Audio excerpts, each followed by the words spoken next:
this one, right? Virtual private gateway. We are able to establish the site-to-site VPN between AWS and on-prem. On-prem, we are just showcasing through the another AWS account, but it works same way basically, right? Everything is stepwise is here.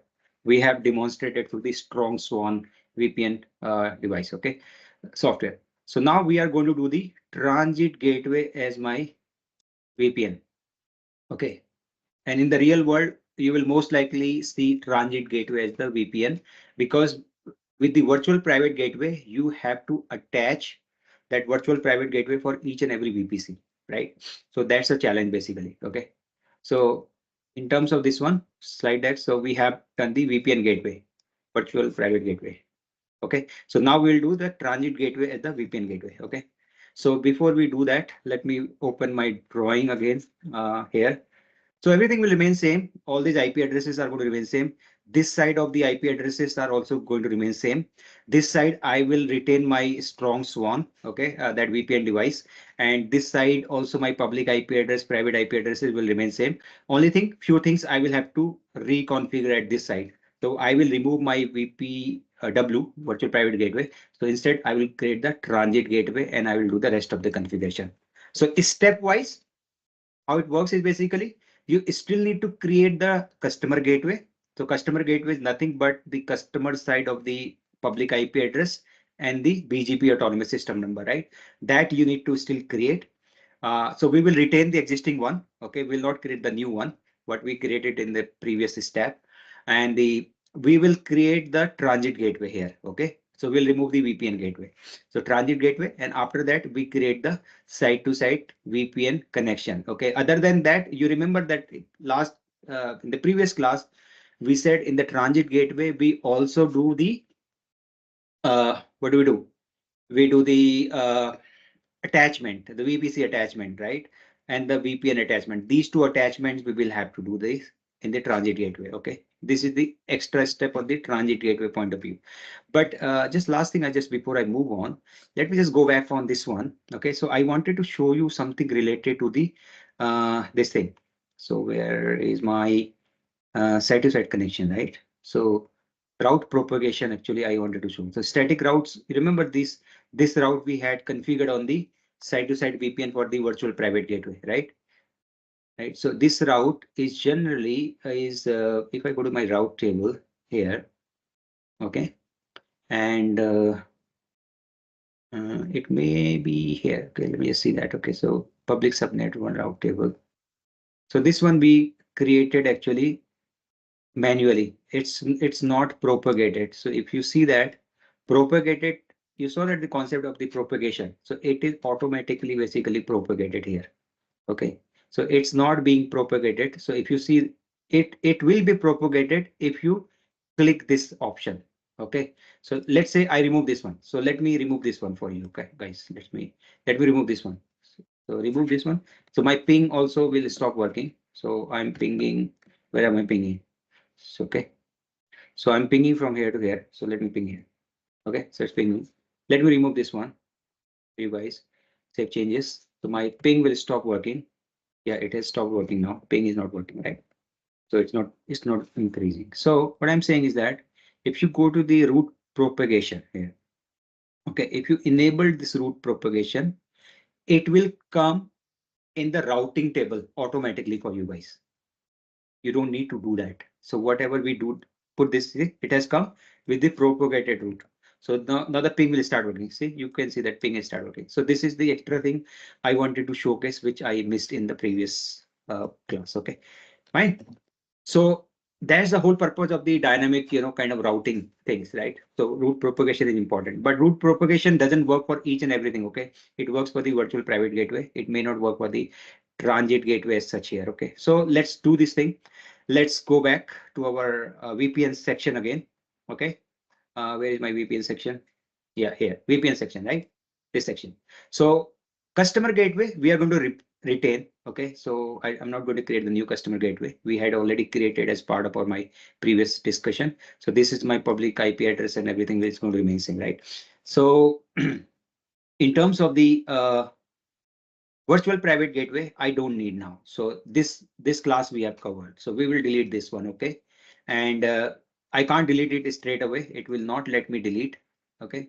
Because first I need to detach. Let me see if I can detach it. To detach, detaching, right? So it's been detached now. So moment you detach, what's happening? Yeah, detaching, right? So after that I can delete it, okay? So while we do this, now your site to site, everything will go down as well, okay? So if you see tunnel status in a minute, it will go down. And if you see my ping will also not work now. Should not work because my VPN gateway as a whole has gone down now. It's been removed, completely removed, right? So it's gone. So let me remove this one. Delete virtual private gateway. I don't need this. That class is over. Now we are going to transit gateway as the VPN device. Okay, it is still in use. Why it is in use?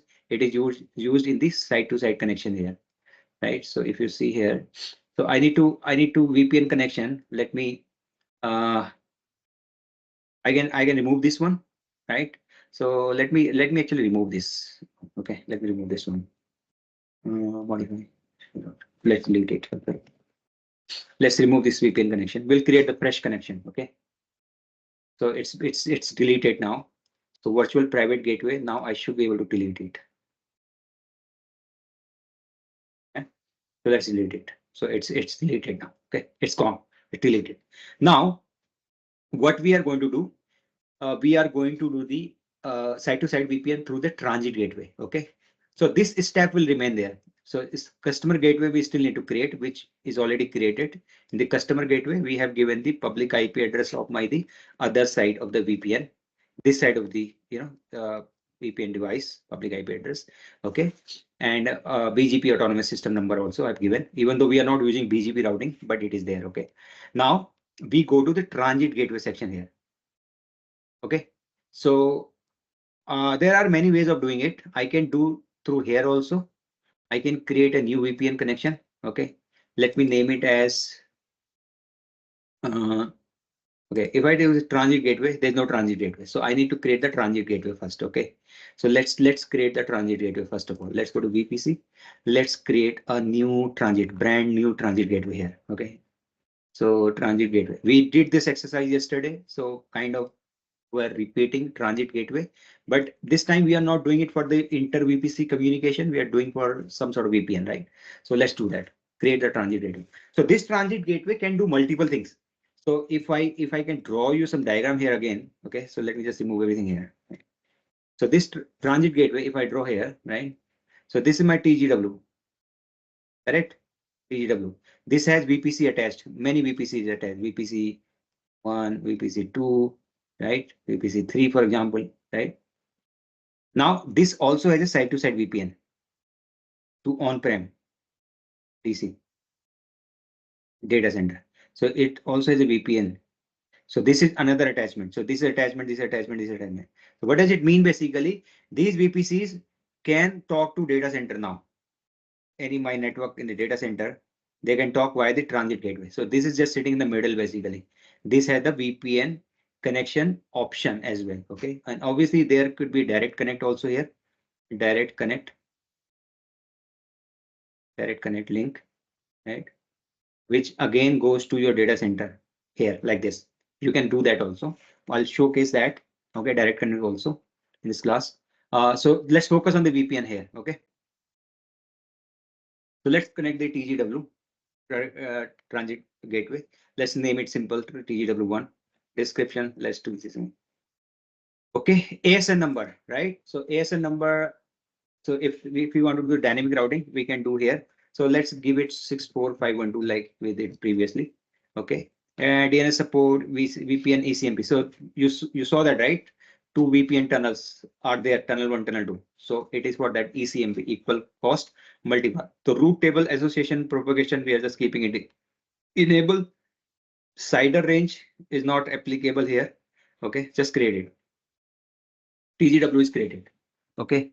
So now it's saying pending, right? So it's pending, it takes time. Okay, while it is being created, we go to our this thing VPN section again one more time, site to site. So we are going to create the connection now, site to site VPN connection. Let's create the VPN connection now. Okay, and I'm sure this will be this has not come yet. Okay, so I think we'll have to wait. So let that we created that first of all. Not associated, but I want to associate basically. Okay. What do I do? VPN connection.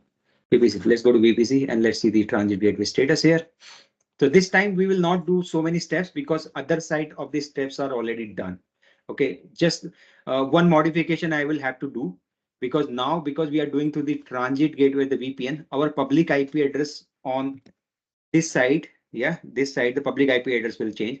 But the small modification I will do in that configuration file and I'll reboot the server. So the tunnel will come up. Okay, that's the only change I will make. Other than that, I think everything is there. Okay. So where are we? Transit gateway status. Where is the transit gateway here? Okay. Yeah, so it's available now. Yeah, this is good. So let's go to VPN, site-to-site VPN connection. Okay, so let me create this again. First, before that, do I do that? Let me see. Yeah, it is available, which is good. Okay, so I'll say S2S VPN AWS to on-prem. Yeah, something like that. You can give anything, right? On-prem, maybe say tunnel VPN one connection. Okay. Now, instead of virtual private gateway, which is no more exists now anymore, we have deleted. Now, this time I am choosing this as the transit gateway, correct? And transit gateway I've just created few minutes back. So this is the transit gateway I'm going to use. Okay. Customer gateway, I'm going to use the existing one, which we created previously as part of the previous step. So I'll choose that one. This has my public IP address of the on-prem side of the device. Okay. Dynamic or the static. So we are not doing the dynamic. I mean, in the reality, you will be using dynamic, but let's do the static one now. Okay. And routing option. Okay. Local one. You remember that we said we want to encrypt all the data basically from our side to other side. We don't want to specify any specific. So let's keep it 0, 0.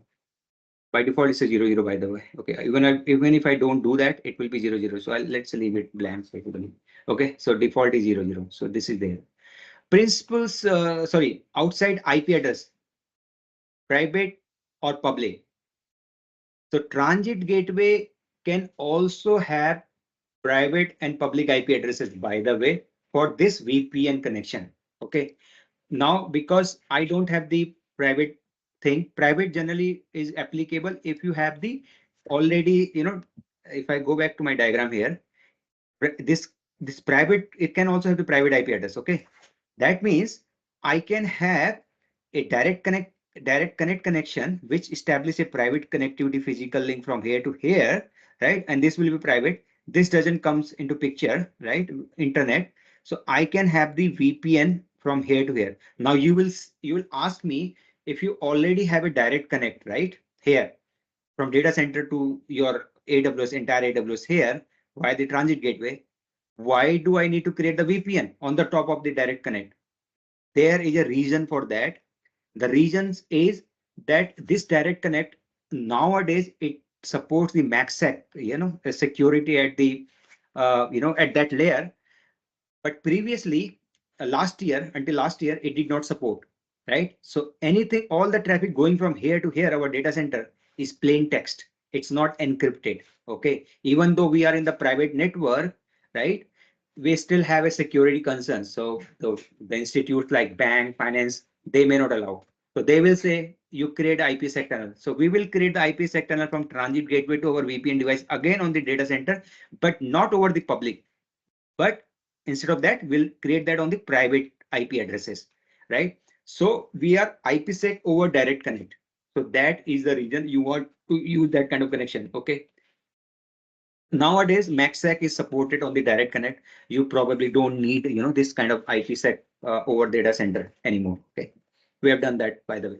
So that is why it is saying outside IP address is public or private. So we'll keep it public because we are doing it through the internet. Okay. And now tunnel options will do the same thing. We don't want them to generate for us. I'll do it same thing so that we don't modify too much configuration. 169.254.0.4/30. We'll keep it for the first tunnel, and our password is Strongswan. Okay, password means pre-shared key basically for the VPN tunnel. You remember that we did that previously also, right? So if I go back my this file, right? So our pre-shared key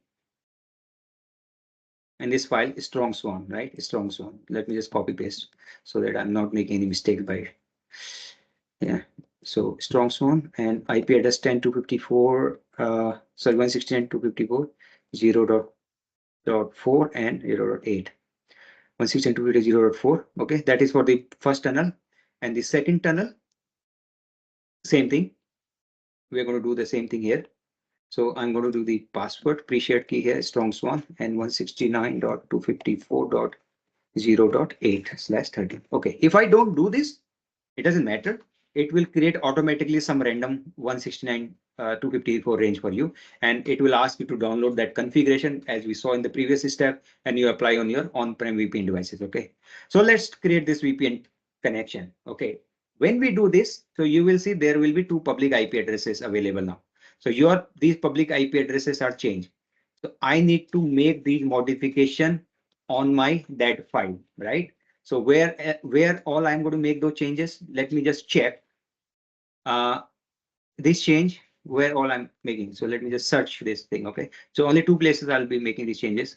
One in this connection, right? Connection here actually, and on the this one secret file, right? Other than that, no. So only two files I need to make changes. Let me, while this is there, it is saying pending.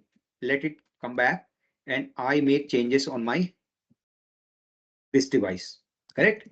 So this device, now see the status. First of all, status, what is happening on the status? So it is saying connecting. Can you see this? It is saying connecting. Why? Because my IP is changed now. See this IP, public IP of tunnel 1 was this before, right? This one, and tunnel 2 was this. Now this is changed. This is now this, and this is this. So tunnel 1 is this, tunnel 2 is. So I need to make two changes, and after that this tunnel will come up. So it is status will otherwise remain like connecting, right? Whatever you see this, right? So let me quickly make changes. So two files I need to make changes. One is where I have defined the pre-shared key, right? And one is the actual configuration file. So let me do that. So let me sudo. So you know that, right? Sudo nano command for editing. Etc ipsec.conf. Yeah, this file, right? So in this file, so there are two tunnels we had defined previously. So first I will change this one, where is this? This one, this IP address to this IP address. So let me copy this IP address, first tunnel IP address, and let me just change this IP address here, okay? So right means from the Strongswan point of view, right IP is my other side of the IP address actually, okay? Let me copy this file, yeah? And let me also copy this IP. And this one I will put on the tunnel 2 here. Got it? So it is quicker now. The first part was much longer one. Let me save this file. Okay. So this is one IPsec config file, and there is a IP secret, right? So where is that file? etc where is this file? So this file is in the ipsec.secret. ipsec.secret. Okay, there. So this file. So this again I'll change. Okay, let me change the second IP first. Yeah, and the first IP, this one. Okay, this one.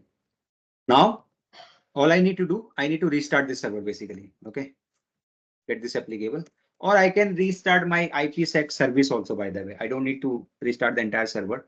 Let me do that. Okay, let me first see the status. Okay, so it is still connecting to the old IP addresses, correct? So let me restart the IPsec daemon. IPsec stop and start or restart, whatever you call it, right? Let's do a restart. Let's see what happens now. So it's a restarting. Either I reboot the server or I restart it. Okay, let's see. If the restart works fine, I don't need to reboot. See, it is saying now it is established, right? And in the meantime, let me see my ping status here. It will also start pinging once this tunnel is up. Okay, it will take time. So this may still be down here, right? So where am I? So tunnel blah blah blah. Tunnel status, it is still right. So let me see that. Let's wait. Okay, it will come up. Don't worry. So status is up. So tunnel established, installed, And if I say status all here, do I need to make any other modification? I doubt. So there is this, because this tunnel is up, right? So I can see it. So it's installed. It might take a while on this side. Shared key. If it doesn't, then I'll restart the server, but I don't want to do that basically right now. Okay. So let's wait. Like, okay. In the meantime, let me see some other thing. Oh, yeah. Okay. But we are seeing the tunnel status first. Okay. Routing will come at later point. Okay. So there will be some other steps we need to do the routing, but let's see the tunnel status. First thing first. Okay. Tunnel status should be up first of all. So one tunnel has come up. Tunnel 2 has come up. So tunnel 1 will also come up. And it will say that, right? This VPN connection is not using both the tunnels. So this mode of operation is not highly available. We strongly recommend that you configure both the tunnels. Okay, so let's see that tunnel. So once both the tunnels are up, okay. So ping will not work yet because we still need to do some routing on this side, left side. Okay, where is my diagram? Okay, this side routing is all good. Okay, routing security group is all good. This side I need to do certain routing. So first transit gateway attachment we need to do. Okay, and the transit gateway routing we need to see. Okay, so let's see that. I'm on the prod account. So let's go to the transit gateway section here, right? So transit gateway is there. Let's create the attachments, right? Unless you create the attachment, they're not going to work, right? So create the transit gateway attachment. So what is the attachment right now? It has automatically created the VPN side of the attachment for you, correct? So transit gateway attachment is created for you created for you. Let's create the VPC attachment. Okay. So I'll say TGW VPC 1 attachment. Okay. Otherwise it's not going to work, right? So VPC type VPC DNS support. Let's keep that one. And VPC is this one, first VPC. Okay. All the subnets select and create this attachment. Okay. So two attachments are created. One the VPC attachment and one the VPN, right? It's saying pending. So yeah, attachment takes time. We saw that yesterday. Yeah, the other is the resource type VPN. It is created for you automatically, right? And also if you look at here, yeah, if you're not here basically. Okay, so let it create. Okay, first of all, I want to show you the routing basically. So where is the routing? Transit gateway routing. So transit gateway route table. Let's see the transit gateway route table. So currently this route table is there in the transit gateway. And if you look at the association, first of all, currently it is associated with the VPN, correct? It doesn't have the association for the VPC yet because VPC attachment is still pending. So let's wait for it, okay, before we move or before we do anything. So you will see that my ping is still not working, which is good, which is fine. We expected, right? So let's wait for that. Pending. I don't know. I mean, some things are very quick, some things are not, okay? Attachments, VPN gateway, VPN connections, those takes time, okay? So which is fine because they are in backend, they are doing lots of things for you, right? So it's not a small thing, right? So yeah. So let it be there. Action, there's no action here, so we can't do anything. So yeah, it's available now, which is good, right? Now, if you go to the routing, transit gateway routing now, right? Oh, sorry, transit gateway routing here, right? So let's see what is here now. Association. So now you are associated both the attachments, so VPC attachment as well as the VPN attachment, which is good, right? Now look at the propagation, the route tabs here. Okay, propagation is saying enabled for both, correct? And route tab, no routes. So you don't have currently any routes available here, correct? So this is not good for me, right? This should have the route for the VPC as well as the FX. Propagation is enabled. Let me just refresh it. Something should happen here, basically. Yes, that's what I'm saying. There should be something here, right? So yeah. So you see that VPC route is here, which is propagated basically. The VPN route is not here, which is not good. Okay. Even though the VPN tunnel is up, right? So it's not here. So what's happening is, and if I go to my routing table here, by the way, public subnet routing table and the private subnet routing table, let's see one by one. Okay, let's see one routing table, for example, here. Public subnet routing table, okay, routes. If you look here, route propagation. This route propagation is only for the virtual private gateway, not for the transit gateway. So you can't enable it now, right? So because there is no virtual private gateway. So what you need to do here is basically you need to create a routing in the transit gateway. So transit gateway routing is important. We created that routing yesterday also. Let's create this for the VPN. So what we are going to do, let's go back here again. Association is all good. Both are associated, VPC attachment as well as VPN attachment. Propagation, both are enabled, which is good. Routes, only one route is propagated right now, which is VPC, right? Let's create the static route. So what we are doing here, so if we go back to our diagram, so on this transit gateway, I'm creating a static route to go to this 10.333 basically, okay? That's what I'm doing right now. So 10.3.0.0/16, right? That's all I'm doing. Create a static route, and with which attachment? VPN attachment, not this one, right? VPC, VPN attachment I'm going to. So I'm saying to go from here to here on the transit gateway, go to your this attachment, VPN attachment, okay? So that's what I'm doing. So let's create this one, okay? So this is good. Now, the last thing we need to do is we need to manually modify these routing tables on public and private subnet, okay? And moment I do this, my ping and everything will start working, okay? Let me do one by one. Let me do the private subnet first. WPV private subnet, this one first, okay? Let me go to the routes here and edit routes. So you see that it's black hole now. Previously, we did this one to go via the virtual private gateway, right? That's gone. So instead of that, I want to route it with the transit gateway. Okay. And transit gateway is VPC, this attachment, correct? And I'll save it. So black hole will go on, so active now. So private subnet can talk, but I'm pinging from the public subnet server, right? So likewise, let me modify the other route table also public, this one. Okay. So moment I do this, I guess I'm sure it will start working. So let me add 10.3.0.0/16 and I go out via the transit gateway. In case of virtual private gateway, you don't need to do this, manually. You just enable the propagation in the routing table. It works, but transit gateway doesn't work that way. Okay, so I just they should have actually do this, automatic. Okay, so this is done. So my ping should work.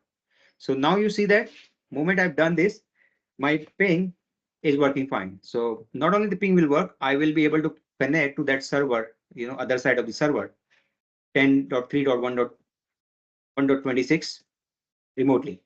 And from this server, so if I go back to my diagram and I also bring up this one, so I was connected on this server from here. Now I am connected to this server over this site-to-site VPN, which is now via the transit gateway. So previous section we did through the virtual private gateway. Now we have done through the transit gateway. So I'm connected here. So let me try to go back from here to here and let me see if I can go back. So from this machine, right hand side on-prem data center, I'm going to my AWS cloud private IP address. Okay, 10.1.1.100. So I can ping it and I can also SSH, right? Even though SSH, I will not be able to log in, but I will get the prompt. That means I'm able to SSH. So you can see that I'm permission denied because I don't have the key, right? So that's fine, which is okay, right? So what we have done here, so it was easy for us. I mean, previous one was also easy, by the way, because we did a lot of configuration on the Strongswan, this one, that took us time, right? But I wanted to showcase. If I don't showcase, I just record in, 30 minutes kind of presentation and everything is there. Probably you will not learn anything, right? You must have learned a lot of things today, right? How the actual VPN things happen, right? That's why it took time. But once it is set up, you could see that with the transit gateway, it was just 10 minutes job, right? It becomes pretty simple, basically, right? So before we move on to the next class, I want to ask you if you have any question on this one, because this VPN thing is done. The one thing just on the VPN side, I want to show you before I just finish on this one. So whatever we have done so far is the site-to-site VPN. Okay. There is another VPN in the AWS called the client VPN endpoints. What is this? Basically, you know that, right? In the Cisco AnyConnect, right? So you connect from your laptop to your uh, office network, right, over the VPN. So this is that basically. So basically, this is not a site-to-site between data center and the AWS. This is end user client uh, connecting from worldwide VPN connection. That's what it is. So you just create VPN endpoints, you define the routing, what subnet will be given and all those stuff, password, username, how the authentication will happen, those kind of things basically. Okay. And after that, it will tell you to download the application. So this is an open SSH actually client, nothing else basically. Right. So I'm not showcasing that, but I'm telling you this is also there an option. Okay, sometimes people will say the site-to-site VPN is the only option. If people want to connect from their home to that AWS machine, it happens. There may be a requirement that people don't want to come to the data center, then go back to AWS. They will say, I want to connect directly to the AWS to carry out my work, okay, or some testing or development, whatever it is, right? So that option is there basically. You can create that client VPN. Okay, so it's a simple thing to do as well. Okay. So this concludes my VPN between AWS and on-prem via the VPN gateway as well as transit gateway. Okay. Any questions so far, guys? So if you go to the tunnels here, site-to-site VPN, where is that one? Site-to-site connection, right here. So the concept is same. So this one is deleted, this one, right? The tunnel one. So yeah, I can switch off one of my tunnel. It will go down and it will have the auto. Now there may be a possibility that it may not be that quick. Let me showcase that to you here. Let me just do that quickly for you. Okay. So I am on this machine. Let me keep pinging from AWS to the on-prem server. Okay. Let me switch off my tunnel. Let me see what happens now. So previously you saw that, right? When we did that tunnel interface down, it did not drop any packets, right? It was quick. So first of all, let's see the status of the tunnel. Okay, so both the tunnels are up. Let me also see which tunnel is carrying the packets. So look like probably okay. So tunnel one is only carrying packet. So now this time, say there is zero packet in, zero packet out on the tunnel two.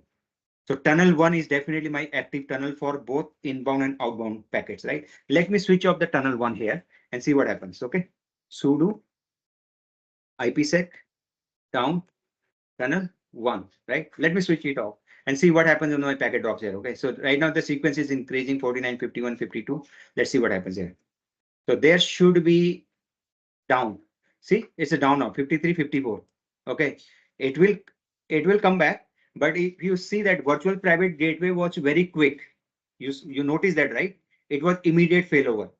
So let me see the status here first of all. Status. So tunnel one is down now. So tunnel two is up, right? Let me see what happens here on my this thing. Yeah, ping will come in a while. Let me see how long it takes. So this is another kind of difference. So but it will come eventually. So it has come back, right? So it is now traffic is going on to tunnel two. So let's see the status all, and you will see that tunnel two is also sending the packet, receiving and sending both. You can see that, right? Outbound 840, inbound. So equal packet because I'm doing the ping here. So it will be equal right now. Okay. Unless until I do something else. Right. So let me bring it up. Okay. Tunnel up and let's see which tunnel becomes active now. Okay. So when you bring it up, right? So there will not be any impact here. Okay. So both the tunnels are up, but your status all you can grab. Okay. Grab command is your kind of you want to showcase specific text on the output basically Linux command. Okay, so what I want to see that here is basically packet status. So what I want to see is this one bytes in this line, only this line I want to see. Okay, so first one for the tunnel ones, first tunnel two. So I want to see which one is increasing now. So previously if you remember when both the tunnels were up, tunnel one was active. So I want to see which tunnel is increasing the packets. Okay, tunnel one or tunnel two. So looks like, okay, so let's do it again because my ping is continuing here. Let me do it again. So tunnel 2 increased from 6048 to 6972 and 2436 to 243. Okay, so what is happening now? Tunnel 2 is not tunnel 2 is receiving the packet from AWS to on-prem, but outbound is going via the tunnel 1, which is fine. I don't care, right? So yeah, so this is static. So 2436 output was there before, out. So it's fine. But tunnel 1, but previously in my first output, tunnel 1 was active completely for inbound and outbound. Tunnel 2 was not, right? So previous output was here, right? Tunnel 1. So both inbound and outbound, tunnel 1 was active. Tunnel 2 was completely blank at that time, right? But now, since we have done this one, tunnel 1 is active for the outbound, tunnel 2 is active for inbound. Okay, so it is fine. So tunnel 1 is generally will be active for outbound always because of the route. If you see that route minus route minus n, because tunnel 1 has the lower metric 100, that is why. Okay, and this metric value we have configured in our configuration. If I can just showcase you quickly here, this file, when we define this metric, we said what is 100. See metric 100 here and metric 200 for the. If I change this, so tunnel 2 will become active basically for them. Okay, so this is already defined for you. Okay, in this configuration. All right, so let me break this and let me quickly delete these things. And let me first see what is the next topic we're going to cover first of all. Okay, let me slide that one. Okay, so we have done this part. So next topic we have going to elastic. Okay, load balancers. Okay, so we are coming close to our all the topics. So let me just put this one as marked as done. Okay, let me save it. So this is done. So transit gateway, the VPN gateway we have done. Okay,